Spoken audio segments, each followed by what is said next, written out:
Assalamu alaikum, welcome my YouTube channel and Facebook page and my new blog. So let's go. আজকে আমরা চলে যাব মজু চৌধুরীর হাট থেকে সোজা সুইজারল্যান্ড। আপনারা দেখতে থাকুন আমরা কি কি আনন্দ উপভোগ করছি এন্ড আমরা কি কি করছি, আর আপনাদেরকে ফ্রিতে আমরা নদীর দৃশ্য এন্ড সুইজারল্যান্ড দেখাবো ইনশাআল্লাহ।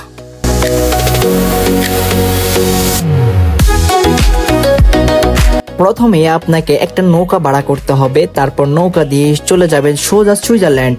আমরা ছিলাম 3 জন, আর পাশে উঠেছে আমাদের সাথে 2 জন পরিবার। আজকে আমরাও বিয়ে করলে আমাদেরও 3টা পরিবার হতো, তাহলে নৌকাওয়ালা মামা আমাদের থেকে ভাড়া আরো কম রাখতো। এখন নৌকাওয়ালা আমাদের ভাড়া রাখলো আমাদের থেকে একজনের থেকে 100 করে, মোট 300 টাকা পুরো কট খেয়ে গেলাম আমরা।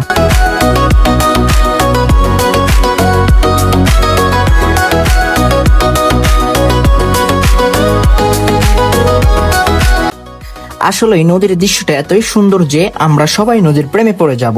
আর নৌকা দিয়ে যে সুন্দর করে নদী ভ্রমণ করা যায়, যা একদম বলার বাহিরে। ওয়েদারও খুব দারুণ, আমরা সবাই তো পুরোই পাগল। আমাদের সাথে যারা ছিল আমরা তাদেরকেও বিনোদন দিলাম, আমরাও বিনোদন নিলাম।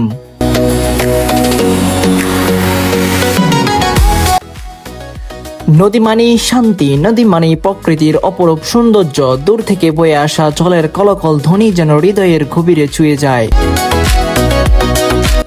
নদীর বুকে বেশি বেড়ানো নৌকা, শীতল বাতাস আর সূর্যোদয়ে রঙিন আকাশ, সব মিলিয়ে এক স্বর্গীয় অনুভূতি। নদীর জলে ঢেউ খেলে যায়, মনের মাঝে সুখের গান গায়। বাতাস এসে গল্প বলে, প্রকৃতি হাসে নদীর তলে।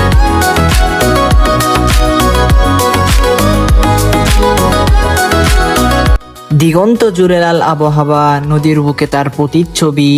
এই মুহূর্তগুলো ক্যামেরায় ধরা যায়, কিন্তু অনুভূতিতে ভাষায় প্রকাশ করা কঠিন।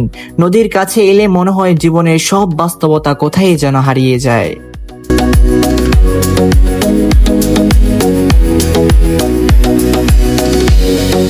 নদী শুধু জল ধরা নয়, হাজার গল্পের ঠিকানা হয়। যত দূর চোখ যায় নদীর পথ, তত দূর ছড়িয়ে থাকে জীবনের রথ।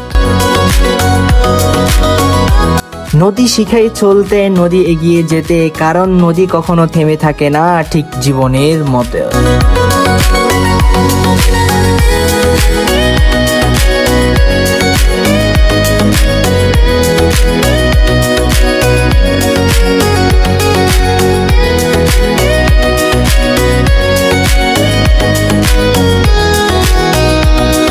আর দেখতে দেখতে চলে আসলাম আমাদের সেই সুইজারল্যান্ড। এখানে ওয়েদার খুবই দারুণ ছিল, তাই আমরা এত সুন্দর করে ভিডিও করতে পারছি। আমাদের ব্লগটা আজকের জন্য এখানেই সমাপ্ত।